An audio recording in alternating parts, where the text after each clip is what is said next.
بنای خوای بخشنده مهربان، حمد و ثنا و سپاس و ستایشی به پایان بخوای پروردگاری جهان، درود و سلام لسر پیغمبری خوشویست صلی الله علیه و سلم و لسر اهل و بیت و هم یاران و همشون کوتوانیان تاکو تا زمان.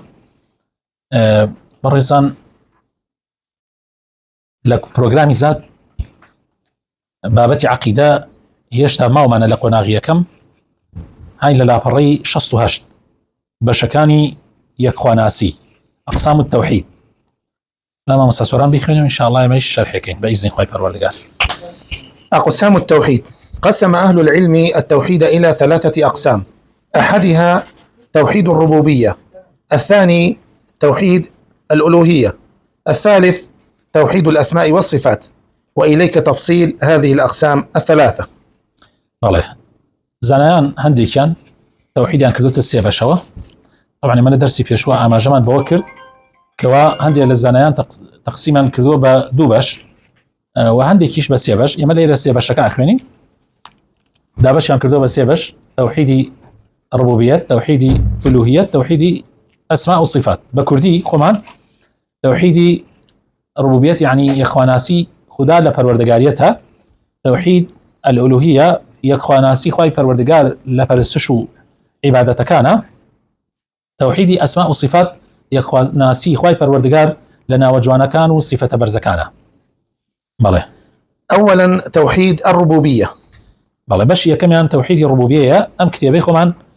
هر باسي توحيد الربوبيتك تواو أبي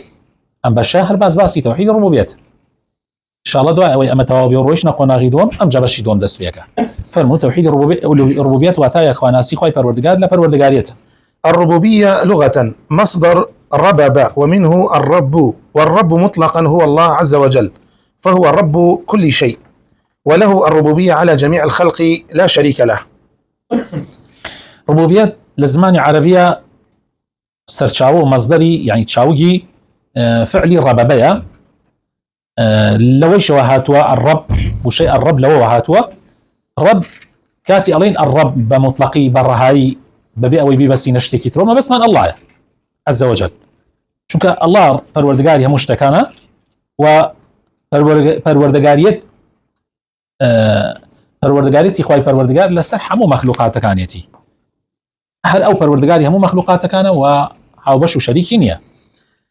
ولا يقال الرب في غير الله إلا بالإضافة، فيقال فلان رب هذا الشيء أي مالكه، وهو رب الدابة ورب الدار وفلان رب البيت. ومن ذلك قوله تعالى: وقال للذي ظن أنه ناج منه اذكرني عند ربك فأنساه الشيطان ذكر ربه. بله أفرمي وشي رب بو غيري خواي پروردگار كبكار هنري إلا إضافيكي هي بلان بو خواي پروردگار إضافينيا چوك الرب حقيقي الله، بلان بو غيري خوا ألين فلان ربي أو شتيه يعني خاوني أو شتيه، بو نمونا ألين رب الدابة يعني رب السيارة يعني خاوني أو سيارة، يعني رب البيت خاوني أو مالا، رب الدار. هذا هو شو هاتوك يوسف عليه السلام بو كابرايك الرزقاري بو لسجنك يوت وقال للذي ظن أنه ناج منهما كقماني وابو رزقاري به يوت اذكرني عند ربك، فرمي لا خاونكت يعني لي ربك يعني لا يخاونكت لا يخاونكت باسي من بكى يعني باسي أو ظلمك كلا من كراوة. شاء خوي تعالى فرمي فأنساه الشيطان ذكر رب وكم لي خوي تعالى بي خوش نبو يوسف شكاتي حالي خوي لا يكسي تركه خوي خوي تعالى نبيني كابراي بردوه ماله. والربوبية في الاصطلاح الشرعي هو إفراد الله عز وجل بأفعاله التي يختص بها والصادرة إلى العباد، وهي الخلق والملك والتدبير. ربوبية لا زاراوي شرعية يعني تاكو تنياي خواي پروردگار بكرداركاني كتايبتها بأوه ولأوه سرچاوا أقريبو سرچاوا هينبو بندكاني أيوش بريتيا لخلق، الخلق يعني بديهنان، ملك يعني دصلات وباتشايتي، تدبير يعني برا وبردن. على كرديكم أنا أي تدبير كاتي كيشيك أي يعني باسي كيشيك كان لنا وخوينا لنا وكيشكيا حشيك ناقنا حل يكي كان عليه أي تدبير كرديكم طبعا غلط يعني كذا يعني لو هندي ولات ولا هندي ناوشبوت أي تكبير بس خوي تكبير نية تدبيره، شو التكبير يعني يعني الله أكبر، بس تدبير يعني حل ما نشي به، يعني شلون أمكاره بالريوب يعني شلون شعر سرشية بله. ثم يتبع ذلك معان كثيرة مثل الرزق والقبض والبسط والإحياء والإماتة والبعث والنشور والنفع وكشف الضر وغيره من معاني الربوبية. يتر لو هنا الرئيسية كار الرئيسية أم جاش تكاني تدرس به لشي ولا خلق لملك لا تدبير وشي تدرس به رزق يعني خوي تعالى الرزاق، قبض وبسط يعني اشتكان خوي قراء يقريه وبريده، وإحياء وإماتة يعني زيندو كردنبو مراندن، بعث ونشور زيندو كردنبو أمجد دعوة نشر كردن يعني مقصد ويا الروجي حشر ونشر لكردي خم على بيرلين، والنفع وسود قياندن، وكشف الضر يعني لا داني زرر وزيان وغيره من المعاني وجد لما يشتر معاني ترزور أمانة هل همي لكيوت سرشاورة لو سيانة وكيسة باسمان كرد. فالمراد بالربوبية قيام الله تعالى على العبد بتربيته وإصلاح شأنه وتدبير أمره. قال الشيخ الإسلام: والرب هو الذي يربي عبده فيدبره. بلا ما بس للربوبيات شيء أويا كخوي تعالى الله سي بتربية كردني بپرورد كردني عبدكي شار كردني كاروباري بروا بردني إيشكاني. الشيخ الإسلام ابن تيمية طبعا مقصدي ليلة لم شيخ الإسلام ابن تيمية قال: والرب هو الذي يربي عبده فيدبره. رب عليه شيء أويك معناه رب ليلة أويك خوي تعالى بندكاني پروردأك دعاي كاروباركاني بو أباب الريوة يعني إيشكاني مثلا حرل جياني وحرل جياندن ومراندن نخوش خستن شفادان قازان جياندن زرر جياندن هموش تكاني تري ماله. والربوبية تقوم على أمور ثلاثة ثابتة لله تعالى. أولا الخلق. إيسا تسر أو سي خالق إيسا باسمان كرد ما قلنا مانود الربوبية لسر سي خالي سركي وساوى خلق ملك تدبير. إيسا دي دانا لما أنا لآية قرآن بلغت شيء لسري باسيكا يكمن خلقه. أولا الخلق أي إفراد الله تعالى بكونه الخالق، فلا يقدر على الخلق إلا الله، وأدلة ذلك كثيرة منها قوله تعالى: ألا له الخلق والأمر تبارك الله رب العالمين هو الله الخالق البارئ المصور والذين يدعون من دون الله لا يخلقون شيئا وهم يخلقون إن الذين تدعون من دون الله لن يخلقوا ذبابا ولو اجتمعوا له قل هل من شركائكم من يبدأ الخلق ثم يعيده. والآيات في ذلك كثيرة، والمراد بالخلق هنا إيجاد الشيء من العدم، وهذا لا يقدر عليه إلا الله تعالى. ما بس لخلق ليلة أويك اشتيق بهني تبون لنبونه يعني أشتك هيج أصلي كينية لنبونه بهني تبون أيش بس خواهي قوراء أتواني الشت لنبونه بهني تبون تو قناعتت أبي وابي كخواهي تعالى تاكو تنيايك أتواني اشتكان لنبونه بهني تبون أو آياتانا هموي بلغي لسر أوا تأكيد قال لسروي كخوا بس خوي خالق يعني بس الله يا أتواني اشتكان لنبونه بهني تبون أو اشتهيج أصلي كينية لنبونه وخواهي تعالى هنا يتبون. أمجا حلو آياتنا خوي تعالى لومي كافر كان كاتي غيري خوي يورا أبرستن چونك أوانيك أوان أي برستن هيتش يان بدسنيا كسيان ناتوان مشتيك لنبونه وبين نبون. إذا عيبني إنسان واز لخالق خالق بينيا كحموش تكاني لنبونه ويناو تبون شتي ببرسيا كخوا أو شتي بيناو تبون يعني واز لخوا بيني بروح عبدك يا خلقي لخلق كاني خوا ببرسيا أو آياتنا هموي لومي حتى خوي تعالى تحداها كافر ميد فرمو أواني وان برستن فرمو هموي أمزان توان ميشوليه دروس كان ماشي يعني شو ليك أتوان دروس كده أتوان بله. ادعى بعض المبتدعة من الفلاسفة وغيرهم أن هناك من يخلق مع الله، واستدلوا لذلك بقوله تعالى: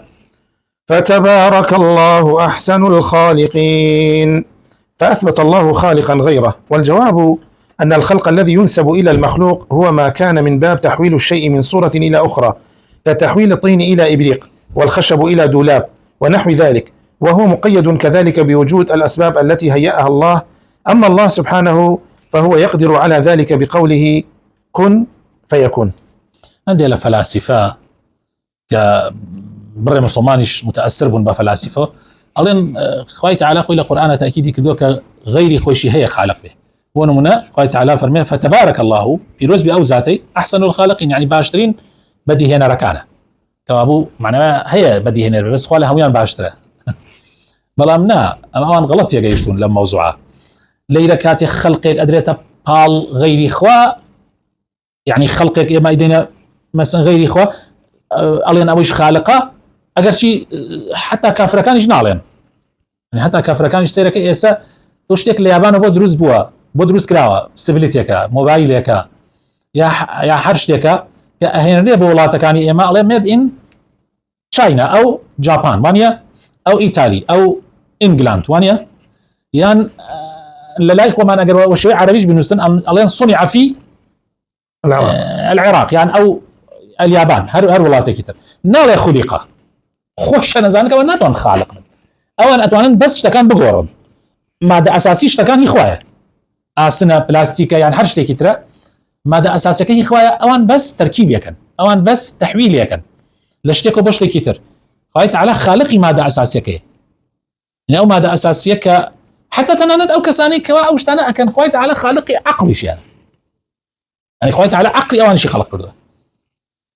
كوابو ليلة ما بس كاتي أو تري غيري إخوة مثلا خلق بمعنى الصنعة بمعنى خلقناه يعني أتوانيش تيك دوسي الشبات هذا ما يتريش تيكي ليه دروزكا أيش بو عقليك كي بيداوة إخوة بيداوة بلام خواهي تعالى شتكان يجي وازا خلقي خواهي تعالى فكن فيكون ببقى به ثانيا الملك أي إن الله تعالى متفرد بالملك، وأدلة ذلك كثيرة، منها قوله تعالى قل اللهم مالك الملك تؤتي الملك من تشاء وتنزع الملك ممن تشاء تبارك الذي بيده الملك وهو على كل شيء قدير وقل الحمد لله الذي لم يتخذ ولدا ولم يكن له شريك في الملك فسبحان الذي بيده ملكوت كل شيء وإليه ترجعون. والآيات في ذلك كثيرة. دوهمشت كالربوبية ركن كالربوبية ملك الدصلات يعني من قناعات من وايا كملك حقيقي إخوة يعني أويك أيبينين وكباسي شكله هل هموي خوا خوانيتي يعني خوا مالكي حقيقية غير خوا تنها بأمانتها لاي شن جوانا اللي عندي شون أوتري كانتي أوتري مثلا بنا بالاخانه هي حاجي فلانة ايش نسراوة شي نسراوة الملك لله يعني ملكي خوايا بس عمارة دراسة تدسي فلانة كز عمارة فلانة كز الملك لله يعني من مالك نيم من الراسيات تنها وكو بلاي بروبري ايشكم اجينا ملك حقيقيين كي اخويا يما خو من خواني هيش نيمان هموش تكن من اخويا خو مالكي حقيقيه واو ادلانش همو تاكيد لسر اواكا بلا اي اخوي پروردگاري مالك الملك يعني مالكي همو ملكيك همو باشايك او خوانتي وباشا ودصلاتش اديت بحر كسي كخود يسد لسر بي اي دي بام ليه سينتو دي باو ليه سينتو دي باو خد خوانيتي خد خوانيت كس خوانينيه يروز بأو ذاتي كملك ودسي أوا وأو بسرها مشتكى بتوانايا بل أي بيغمري خواص الله سم سفاز بأو خواهي ككرينية وشريكينية لملك دسلاتيا باكو بيقردي بأو ذاتي كملكوتي آسمانا كانوا زوي همي بدس أوا وقرانوش ما بلا أوا كما أبو مالك حقيقي الله. أما الركن دومي الربوبية ركن السيمي. ثالثا التدبير أي إن الله تعالى متفرد بتدبير الأمور وتصريف هذا الكون، وأدلة ذلك كثيرة، منها قال تعالى وسخر الشمس والقمر كل يجري لأجل مسمى يدبر الأمر يفصل الآيات لعلكم بلقاء ربكم توقنون. وقال تعالى ثم استوى على العرش يدبر الأمر. وقال تعالى: قل من يرزقكم من السماء والأرض أم من يملك السمع والأبصار قل من يرزقكم من السماء والأرض أم من يملك السمع والأبصار ومن يخرج الحي من الميت ويخرج الميت من الحي ومن يدبر الأمر فسيقولون الله فقل أفلا تتقون. وقال تعالى: يدبر الأمر من السماء إلى الأرض. والآيات في ذلك كثيرة. تدبير واتا تقنعات توايك الله جل جلاله هر او بتاكو تنيا مدبري آسمان كانوا زوي يعني بري او بري تدبير كري حرشي اوي لآسمان وزوية او تصرفي تياكا لم كونا والله مجالي في داوة بندكان لحدك لحدودكانا لسنوركانا ايش بإذني او بو امتحان كردني بندكاني وهي تعالى فرمي هر اخوايك خورو مانجي بو مسخر كردون حرشي هي لم بنورا بو كاتێکی دیاریکراوە ماوەیەکی دیاریکراوە ئەڕوا یعنی هیچی ئەوە نییە بەژی ئەبەدی بێ هەمووی بۆ کاتێکی دیاریکراوە يدبر الأمر خۆی تعالی عیباتە ڕێوە کارەکان ئەو تەسەڕوفی تیاکە. ثم استوى على العرش أمجا خۆی تعالی استوای کرد لەسەر عرش يدبر الأمر يعني عیبات بەڕێوەبەر هەر ئەوە کێ ڕزقانەدا لە ئاسمانەکان و لە زەویە کێ بیستن و بینینی بەدەستە هەر ئەوە بەسە کێ بیستن و بینینی يعني ئەگەر بیستن و بینین نەبێ زەلامێک تەنها بیستنی لێ بسێنەوە ئەبێ بە نابیست و ناگۆ بەس بیستنەکەی بێ بسێنەوە ئەنێتە کەڕولاڵ لەوانەیە شتێک زۆر ئاسایی بێ لای کەسێک کە کەڕولاڵی نەبینی بێ بس من ئەزانم کەڕولاڵ یعنی چی یعنی تەواو نیوەی حیاتی بەڵکو نەک نیوە ئەگەر حیات بکەی بە 100 بەشەوە ئەو خاوەنی 20 بەشی ئەو حیاتە نییە خاوەنی 20 نییە يعني 20 لە 100 حیات لەزەت نابێنی يعني من هم لنا أجيم يعني أزانم چەند زەحمەتە تۆ کە نازانی خەڵک چی ئەوێ و نازانی چی هەیە کە ئەم تەتەوڕی دنیایش کە ئێستا تەتەوڕی زۆر ئەمە تۆ بە لە 100 ساڵ بەلە ئێستا سەیرکە ئەبێت چی کرد بێ ئەم کەسە بەسەر ئێستا ئەم تەتەوڕە مەکە هەموو ئەنتەرنێت و تەلەڤیزۆن و شتەکان بینینە ئەمە بەس باسی بیستنەکە ئەکەم طبعا ناویشتوانە تعبیری لەوەی بکات لە ناو دڵیا هەیە چونکە فێری خوێنەواریش نابێ دەیەگەر بینینەکەیشی لێ بسێنیت ئەو هەرچی هەیە ئەو 20 لە 100ی کە هەیەتی هی بینینەکەی ئەگەر ئەویشی لێ بسێنیت ترتاو يعني حياة نما بۆیە حەقە شەو و ڕۆژ ئێمە شکری خوای پەروەردگار بکەین خوای تعالی بیستن و بینینی پێمان داوە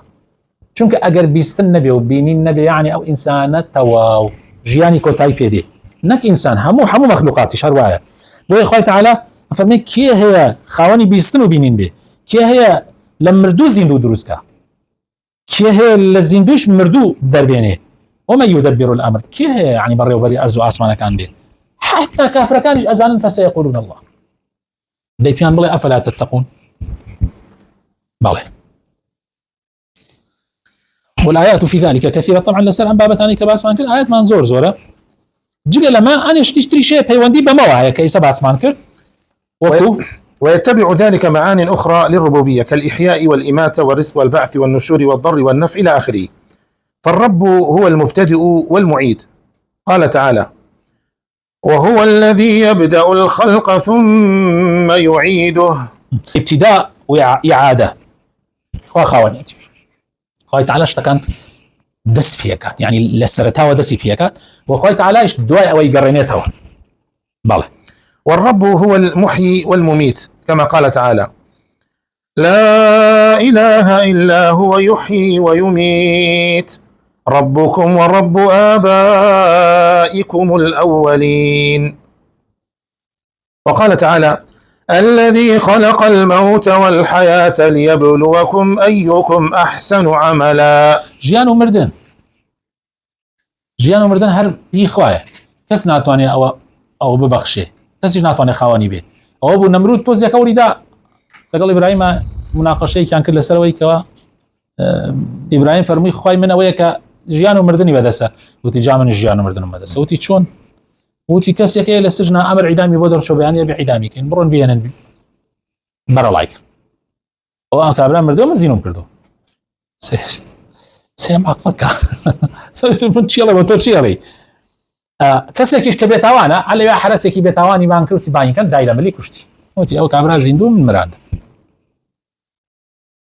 سەیری کردم کابرایە زۆر یا خۆی گێلە یا خەڵ گێلکە بۆیە یەکسەر پرسیارێکی لێ کرد کە ئەو ڕێگایشی لێ داخە فەرمووی پەروەردگاری من حەمە و ڕۆژە لێرەوە خۆ هەڵدێنێ بەرەو ئەم لایبە زەحمەت نەبێ بەیانی تۆ لەم لاوەخۆر هەڵدێنە بەرەو ئەم لایبە فبهت الذي كفر ئەمەیان ناتوانێت هیچی بەدەستەوە نییە بەڵێ النفع والضر بيد الله تعالى. قال تعالى: وإذا أذقنا الناس رحمة من بعد ضراء مستهم إذا لهم مكر في آياتنا. وقال تعالى: قل فمن يملك لكم من الله شيئا قل فمن يملك لكم من الله شيئا إن أراد بكم ضرا أو أراد بكم نفعا. قازان زەرەری شەر بەدەستی خوای پەروەردگارە خوای تەعالا ئەفەرمێ ئەگەر خەڵکی إذا أذقنا الناس رحمة من بعد ضراء مستهم إذا لهم مكر في آياتنا سيركي دوای تنگانەیەک دوای ناڕەحەتیە خوای تەعالا دەرو لە یەکێک کاتەوە سەیرەکەی سبحان الله دوای کابرا قدری ئەو نیعمەتە نازانێ سەیرەکەی کابرا لە خۆشیایە ئەمجا خوای تەعالا لێ سێنێتەوە يعني دوای ئەوە ماوەیەتر هەم پێداتەوە قدرەوە نازانێت کە ئەو خوایە خۆی هەموو شتەکانی بەدەستە چۆن زەلامی وا هەبووە ئێوارە خاوەنی 25 دەفتەر بۆ ئێوارە نەک 25 دەفتەر هەیە 200 بەس چیە 25 دەفتەر ئەمە لەم هەفتەی پێشووە کابرا ئێوارە خاوەنی 25 دەفتەر بووە دوای یەک شەو ڕۆژێک لەوەشە کەمتریش پیان وتی وڵا کابرا ڕایکردو نەماوەتەوە 25 دەفتەری خسۆتە بەنقە عینێکە کە نووسنگەیەکەوە لە ڕزگاری لای ئێمە تەواڕۆی 500 و 600 دەفتەر هەر ئاوا گشتی ڕۆیشت يعني تو لا كنت برك على هيك يعني تو بيشان خاون بزعم شي حاله ويت تخاون اوا بلام لا كنت برك الرا نعم يعني اوا يا جيان ام جلواني شجاري وهي بفيا شوانكو لا كنت برك اخوي تعالى دريك دليكات خلقوا حبوا الصفر باخوان تكين ناني نبو لا دواي صالة كاني دوزارو اوانا يتر درو كراوا بو خلق ايش بكا امانه ايسا كابراي كلك مقاوله جوره كانوا امكانياتك زور زوري خوي تعالى خاوني رزق خاوني أو شتانة تانية قازان جو زرر بله. والرزق بيده سبحانه. قال تعالى: إن الذين تعبدون من دون الله لا يملكون لكم رزقا فابتغوا عند الله الرزق واعبدوه واشكروا له إليه ترجعون. وقال تعالى: الله يبسط الرزق لمن يشاء ويقدر وهو سبحانه المعطي المانع. قال تعالى: ما يفتح الله للناس من رحمة فلا ممسك لها وما يمسك فلا مرسل له من بعده. وقال الرسول صلى الله عليه وسلم: اللهم لا مانع لما أعطيت ولا معطي لما منعت. رزق پێدان و لێسەندنەوەش يعني بەڕاستی خۆشەویستە کانم خوا خۆی خاوەنێتی ئیسەجاری وایە نەک لە شخصێکە لە بنە ماڵەیەکە خوای تەعالا ڕزقی هەڵگردێ ڕزقی تەنگ کردێت ڕزق يعني هەرەوە نییە بێژی هیچیان نەبێ بەس ڕزقیان زۆر بە ناڕەحەتی دەسەکەوێت و بەردەوامیش سەیرەکەی نییە بنە ماڵی وای شەیە خوای تەعالا دەروی لێ کردوتەوە دانیشتێ بۆ خۆی و خوای تەعالا ڕزقی فراوان کردە ئەمە هەمووی ئیمتیحانە بە هەوڵدان نییە بە کۆششکردن نییە ڕاستە ئەو ئەسباب گرتنە بەر واجبە لەسەر هەرێکێک لێمەڕ ئەسباب بگرێتە بەر بەڵام ڕزاق ئەڵڵایە والله بەس ئەڵڵا ڕزاق خوای گەورە خۆی ڕزقەدا خۆشی یعنی لێ تێسێنێتەوە بۆیە ئینسان ئەبێت چەندێک ئەسباب بگرێتە بەر لەگەڵ ئەسبابەکانیشان ئەوەنە چاوی لە ئومێدی ئەوە بێ بە ڕەحمەتی خوای تەعالا بۆیە پیغمبری خدا صلی الله علیه و سلم فرمود دائما اللهم لا مانع لما اعطيت ولا معطي لما منعت هیچ کەسێک نییە منعی شتێک کە تۆ بیدەی هیچ کەسێکیش ناتوانێت شتێک بدا کە تۆ منعیکەی وەکو ناماندا ومن ذلك النصر وهداية القلوب. قال تعالى: وما النصر إلا من عند الله العزيز الحكيم. وقال تعالى: وما لكم من دون الله من ولي ولا نصير. سرخستن وهدايتي ضلان يعني نصر للاني خواي پروردگار سركوتن جاري واحد دجمن حرشي واد لي ادا قوتي شيء رصلاتي شيء علي واواك اواكم يعني اذا قلتو ولد بروخي اكثر هذا قاش تشكيل طاو سقوطك بس اوانيك ايمان ان تواو هي بخواي پروردگار سيرغي ثابت ابن دعاي شهر سركون زور جار امام لجاني خمانه بيني ولم يجوش اخرن ما نتوا جاري واحد دجمنان حرشي واد لي ادن اذا اگر بروخي الروخي اگر ايمان الزعيف في ايتر تواو ايدي تدسوا بلام جاري واي شيء شونك ايمانت بقوته ايمانت بمبدأك اخوته وبرنامجك هلط قرتوا ويقوي ناديته ولسري بردوام الى اخير اخوي تعالى سركوتنا كاتا حليفي تو امش زور قرنقه للجيانه جاء مهمه وكسيك يعني بزاني استفاده لم سنن الهي انبكى بله. وقال تعالى في الهدايه: إنك لا تهدي من أحببت ولكن الله يهدي من يشاء وهو أعلم بالمهتدين. وقال سبحانه: من يهد الله فهو المهتدي. فكل هذه المعاني من معاني ربوبيته سبحانه وتعالى، وهي مقدمات بين يدي عبوديته واستحقاقه لها. هدايتيش لباري هدايته خوي تعالى فرمي إنك لا تهدي من أحببت ولكن الله يهدي من يشاء. خلق وهي حموج يعني حول أدابنا على كاني باجبه كري باجبه بيتشي باجبه سيقول سبحان الله وسائل شكل تبر طبعا إنسان نوح عليه السلام ساقا أو نوصته بنجاس صار لقال خلق كتيرا إلاقبه أبي لقال من الخويا كان إلاقبه سبحان الله الأخيرا من الإقرار هالشبخ واحد ما عنده نبوة يعني من يسخون بوخم باورنا كم باوكم قد ما عنده بيلوي من ربخة تسرق غير راس اصلا بيري شيء نكرت تصورنا كم برجع بمنو تيتي بناء تخيل بمنو تيتي نيوشكا نقبه من بمالي شوا بحمو براكاني شمو يسمى وشقش من على كان الله سيرين بونيوش الله اصلا يسمى دوينك يعني هداية مسألة إنك لا تهدي من أحببت يعني بدستونيا تو بس دسرتها هو بدأ دعاء كيف فاريته ولا خايف دعاء زور قرنجة يصير هداية لا إخوة وزورش بيطاقت ما بقى أجر خايف تعالى نيهاور نايتيري جاريوات الزور هولا ذي هالناية جاريوات لا هولا كبي تبي أبيدا بي سيرك إنك تبرك بخوي باشا به أول إخوة بيت بشان ذاك بدستونيا تو بس دسرت هول بدأ لو باقي كل اشتكى لا إخوة لا إخوة دعوابك إنك لا تهدي من أحببت ولكن الله يهدي من يشاء يعني في غمر خاص الله صلى الله عليه وسلم هولي لقى ما ميدا لقى أبو طالبة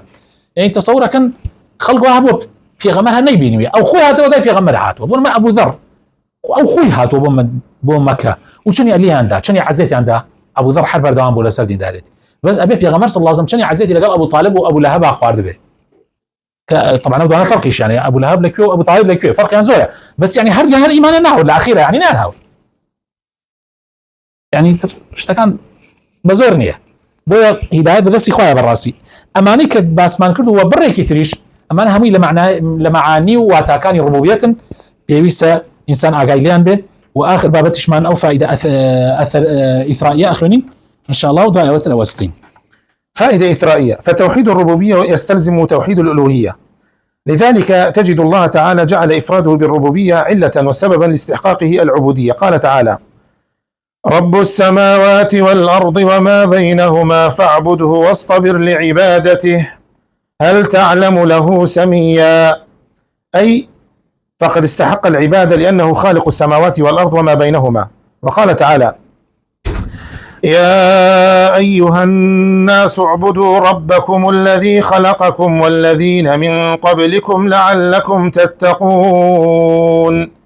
أي فاعبدوه وحده لأنه هو الخالق. وقال تعالى: إن الذين تعبدون من دون الله لا يملكون لكم رزقا فابتغوا عند الله الرزق واعبدوه واشكروا له إليه ترجعون. فجعل الله سبحانه امتلاكه الرزق سببا في استحقاقه العبودية. لم فائدة إفرائية بس يواك كتوحيد الربوبيات وات فيك كتوحيد الألوهيات بكي بون من خوي تعالى لآياتي كما أفرمي خوي تعالى خالق آسمان كانوا الزوية يعني خوي تعالى ربي آسمان كانوا الزوية أو شيء لن يوان يعني دي كوابو توبي فرسته كسي كتر أبينيت غيري خوا شاي سي فرسن بي يعني أو صفاتاني تيابي يعني هاو تشني خوا بي خاوني آسمان كانوا الزوية بي يكسر هي إني إكوابو خوا خالق بي فرس خوا شاي سي بي فرستي لآياتي دوما خوي تعالى بس يواك يا أيها الناس اعبدوا ربكم الذي خلقكم أو پروردگار پرستك خلقتاني كردوا وأواني بيشي أول خلق كردوا يعني خوا بويا شاي سي پرستنا چونك خالقه لآياتي سيما خوي تعالى تأكيد لسر أواكاتو أواني كأيان پرستن جگل خوا آيا رزقان بدسا